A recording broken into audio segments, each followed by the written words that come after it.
You have to go see this movie. Bye. Okay, no. But seriously, go see Wonder Woman. This is the Wonder Woman spoiler free review. I absolutely love this movie. This is the spoiler free version, so if you haven't seen the movie, then you're safe. Don't worry, I'm not going to give anything away, but there will be a spoiler version coming up on the next video.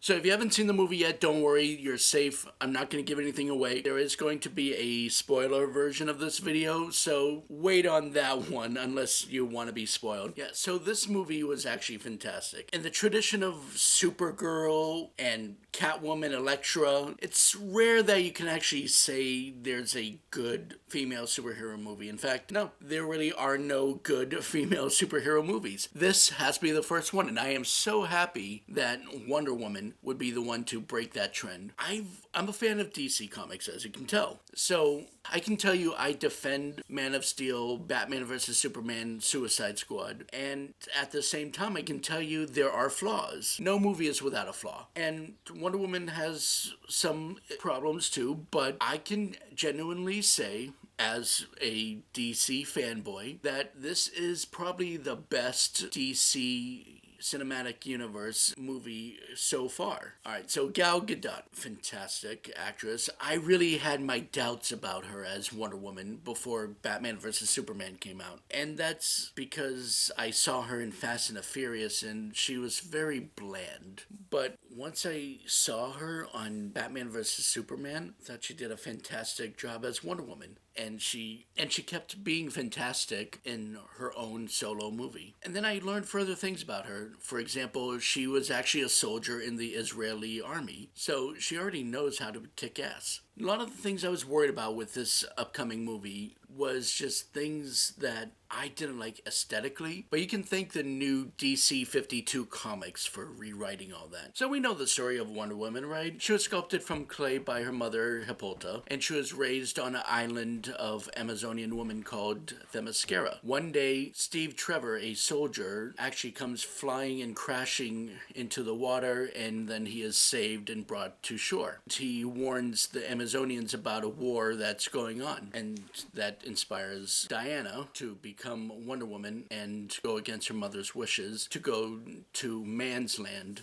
Now, in the original comics, this takes place during World War II, but in the movie, and of course because of the new 52 comics, it's been rewritten as World War I, because it's the first World War, the first time man has seen so much fighting of the entire world. I don't like that. That's one of the little aesthetics I don't like. I am very nostalgic for, the US fighting the Nazis in World War II. So World War I, it's still fine, but to me, World War II had more of a defining good versus evil matter to it, where World War I had more different factions going on. So this movie actually starts off with brand new DC logo, very detailed, and it's actually quite interesting. It has all the superheroes individually and then logo, and then it shows, the movie starts off with present day.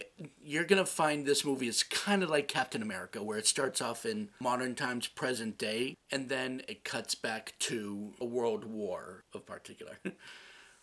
So, starts off with Diana receiving a photo that she was looking for in Batman vs. Superman, and the photo is delivered to her via delivery service from Bruce Wayne, and that's her recalling World War I. And the movie starts with her being a little girl, just wanting so bad to be an Amazonian woman, and her mother, Hippolyta, does not want her to do that. She is the only one that's ever been sculpted from clay, only one that's actually been created by a person and not by a god. Of course, that doesn't stop Diana from wanting to be an Amazonian, so her aunt actually helps her train. And as the movie goes on, it actually involves Steve Trevor coming up on the land after he's being chased down by Germans, and Wonder Woman goes back to London with him. Not America, London. And this is spoiler free, so I'll just say there are many fun moments with her. This movie is actually pretty lighthearted, despite the fact it's war theme.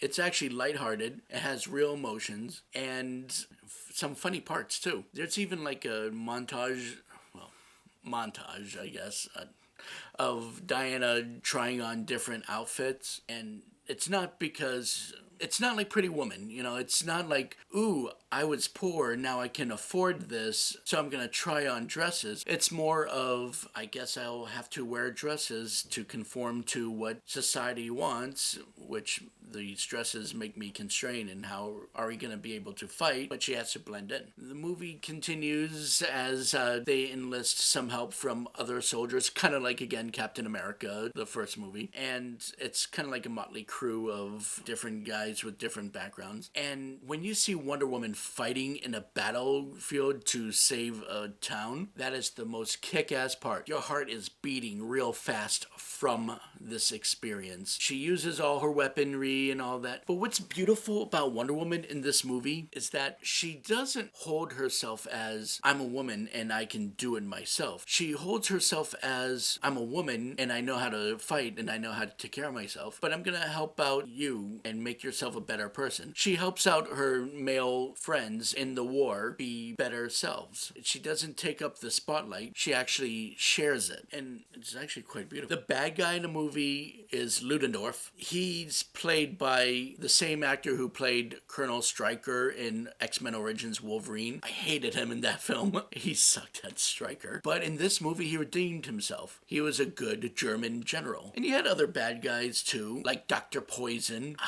Don't really know too much characters in Wonder Woman's world, I have to say. I only know her main story, and I know of her work in the Justice League. Aside from that, Wonder Woman doesn't really have too many story arcs. Over the decades of her existing in the comics, she's gone through different transformations and different attempts to re-image her, but she always comes back to the classic Wonder Woman that she is. So my knowledge of like bad guys is kind of limited. I will say there is a surprise villain in this. I think you can guess if you've seen the reviews or even news about the movie or even know about Wonder Woman in general. But the bad guy's plan is to create a poison so strong it eats through anything, even gas masks. People die regardless. And in the final climatic battle between Wonder Woman and the general, it's very awesome, but the fight doesn't end there. She fights the ultimate villain of the movie. And it kind of gets into a Man of Steel level of battle, which some people might call it a complaint because the movie has its own tone of lightheartedness, and then the final scene is very comic booky, if that's a fair complaint to say about a comic book movie. To me, I have no problem with that because